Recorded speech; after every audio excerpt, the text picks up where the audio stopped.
Record नहीं किए हैं।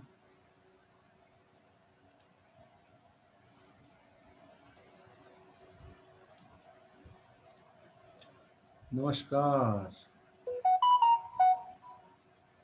व्यवसायिक शिक्षा एवं कौशल विकास विभाग उत्तर प्रदेश राज्य के औद्योगिक प्रशिक्षण संस्थान खेकड़ा बागपत।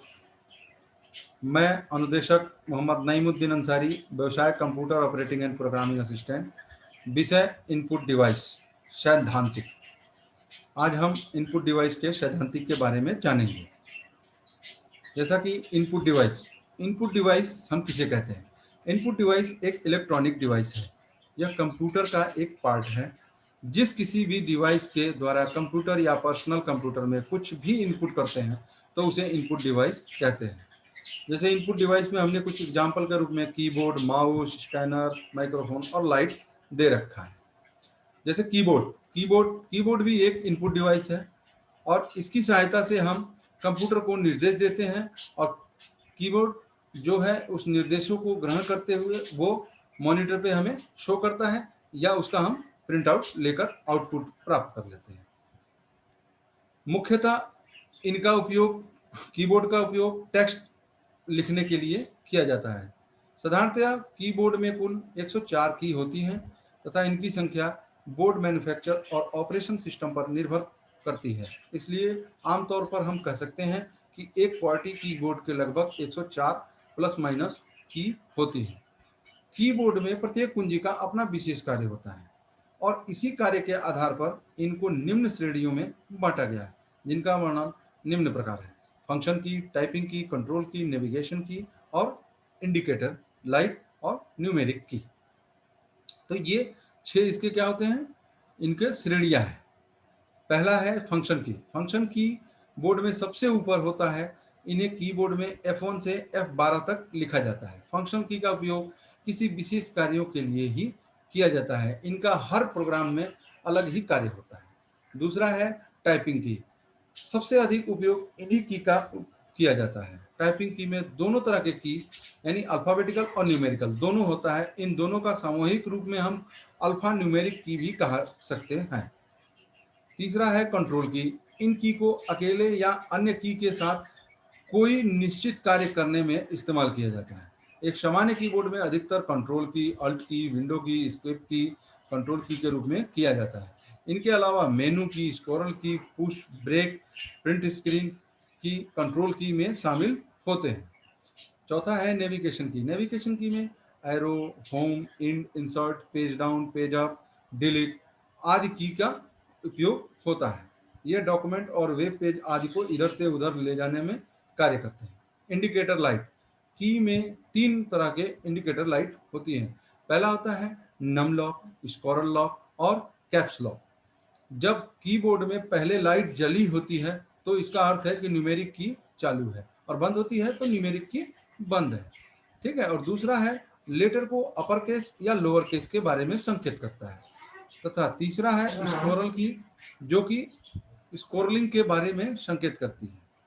छठवां है न्यूमेरिक की। इन्हें हम कैलकुलेटर की भी कह सकते हैं क्योंकि एक न्यूमेरिक कीपैड में लगभग एक कैलकुलेटर के समान ही की होती है। इसका इस्तेमाल नंबर लिखने में किया जाता है, जो कि आपको स्क्रीन पे हमने दिखा भी दिया है कि फंक्शन की ये है, नेविगेशन की ये है, न्यूमेरिक की ये है, कंट्रोल की, टाइपिंग की, ये आपको सारा इसमें दिखाया जा रहा है। अब आता है अगला इनपुट डिवाइस माउस। तो माउस क्या है? माउस एक पॉइंटिंग डिवाइस है। ये भी एक इनपुट डिवाइस है और इसे हम पॉइंटिंग डिवाइस भी कह सकते हैं। इसका उपयोग मुख्यतः कंप्यूटर स्क्रीन पर आइटम को चुनने, उनकी तरफ जाने या उन्हें खोलने या बंद करने में किया जाता है। माउस के द्वारा यूजर कंप्यूटर के निर्देश देता है। इसके द्वारा यूजर कंप्यूटर स्क्रीन पर कहीं भी पहुंच सकता है। कंप्यूटर माउस का आविष्कार द्वितीय विश्व युद्ध में किया गया था, जो सन 1968 में किया गया था। एक साधारण माउस में आमतौर पर 3 बटन होते हैं। ठीक है। 3 बटन होते हैं, जो प्राइमरी बटन, सेकेंडरी बटन तथा एक स्क्रोल होता है। कंप्यूटर माउस के विभिन्न प्रकार। माउस ने अपना सफर कई चरणों में पूरा किया है। इस दौरान इसके कई अलग अलग माउस विकसित किए गए, जिन्हें हम मुख्यतः 5 प्रकार में बांट सकते हैं। जैसे मैकेनिकल की, ऑप्टिकल की, वायरलेस की, ट्रैक बॉल की और स्टाइलिश माउस की नहीं, mouse mouse sorry, mechanical mouse, optical mouse, wireless mouse, track ball mouse, stylish mouse. यानी मैकेनिकल माउस, इस माउस का आविष्कार सन 1972 में बिल इंग्लिश ने किया था। मैकेनिकल माउस निर्देश के लिए एक बॉल का इस्तेमाल करता था, इसलिए इसे बॉल माउस कहा गया। दूसरा है ऑप्टिकल माउस। इस माउस में एलईडी लाइट यानी लाइट इमिटिंग डॉट्स तथा डीएसपी यानी डिजिटल सिग्नल प्रोसेसिंग तकनीकी पर कार्य करता है। ऑप्टिकल माउस में कोई भी बॉल नहीं होती है, इसकी जगह पर एक छोटा सा बल्ब लगा होता है। वायरलेस माउस, वायरलेस का मतलब ही हो गया बिना तार का माउस, उसे हम वायरलेस माउस कह दें या कॉर्डलेस माउस भी कह सकते हैं। चौथा है ट्रैक बॉल माउस। इस माउस की बनावट भी कुछ ऑप्टिकल माउस की तरह ही होता है, मगर इसमें नियंत्रक के लिए ट्रैक बॉल का इस्तेमाल किया जाता है। स्टाइलिश माउस, इस प्रकार के माउस को जी स्टिक माउस भी कहा जाता है, क्योंकि स्टाइलिश माउस का आविष्कार गॉर्डन स्टेवर्ट ने किया था, इसलिए जी स्टिक में जी का मतलब गॉर्डन होता है। अब आता है तीसरा, स्कैनर। ये भी एक इनपुट डिवाइस है, और स्कैनर एक इनपुट डिवाइस है जिसका मतलब है कि इसमें हम इनपुट कर सकते हैं। अर्थात आपको कोई भी हार्ड कॉपी का पिक्चर, फोटो, टेक्स्ट कंप्यूटर में सेव करना है तो हम स्कैनर के द्वारा, स्कैन की मदद से हम उसे कंप्यूटर में डॉक्यूमेंट के रूप में यूज कर सकते हैं। ठीक है। स्कैनर मिनिमम 7 प्रकार के होते हैं: drum scanner, flat bed scanner, hand scanner, OCR scanner, OMR scanner, MICR scanner और बीसीआर स्कैनर। अब आता है माइक्रोफोन। माइक्रोफोन एक ऐसा डिवाइस है जो आपकी आवाज को इलेक्ट्रॉनिक सिग्नल में बदल देता है, अर्थात ये भी इनपुट करके फिर आपकी आवाज को बदल देता है। अर्थात ये भी एक इनपुट डिवाइस है। यह बदलते हुए इलेक्ट्रॉनिक सिग्नल को अब किसी भी मोबाइल डिवाइस, कंप्यूटर या किसी अन्य ऑडियो डिवाइस के द्वारा एनालॉग या डिजिटल साउंड में कन्वर्ट किए जा सकते हैं। ठीक है। अब ये एनालॉग सिग्नल क्या होता है? एनालॉग सिग्नल एक लगातार चलने वाली तरंग है, और यह सिग्नल को शक्ति यानी आयाम या आवृत्ति, तरंग प्रगति, इकाई समय में भिन्न हो सकती है। और डिजिटल सिग्नल क्या है? डिजिटल सिग्नल कंप्यूटर प्रोसेसिंग के लिए बहुत ही जरूरी है। इसका उपयोग बाइनरी यानी 0 और 1 के रूप में भी होता है। डिजिटल सिग्नल एक समान संरचना को बनाए रखते हैं, जो निरंतर और सुसंगत संकेत प्रदान करते हैं। सारी मशीन्स डिजिटल सिग्नल पर ही काम करती है। माइक्रोफोन कितने प्रकार के होते हैं?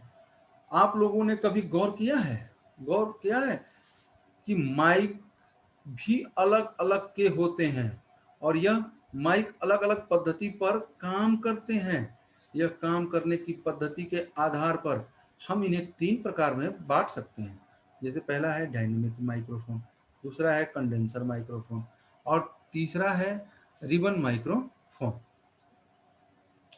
अब आते हैं हम last, light pen. Light pen भी एक इनपुट डिवाइस है। इससे हम पॉइंटिंग डिवाइस का भी कार्य करते हैं। जैसे कोई भी टेक्स्ट या डाटा हो, उसे सिलेक्ट करके मॉडिफाई कर सकते हैं। तो अर्थात ये भी माउस की तरह ही अपना कार्य करता है। आज इस प्रकार आप लोग के सामने ये इनपुट डिवाइस के बारे में मैंने पढ़ाया, और आप लोगों ने इसे देखा, इसका कब आविष्कार हुआ, क्या हुआ, और इनपुट डिवाइस का कार्य क्या होता है। आगे हम फिर मिलेंगे अगले चैप्टर में, और आगे हम पढ़ेंगे व्यवसाय कोपा में। तो मैं मोहम्मद नईमुद्दीन अंसारी की तरफ से आप सभी को मेरी तरफ से नमस्कार, धन्यवाद।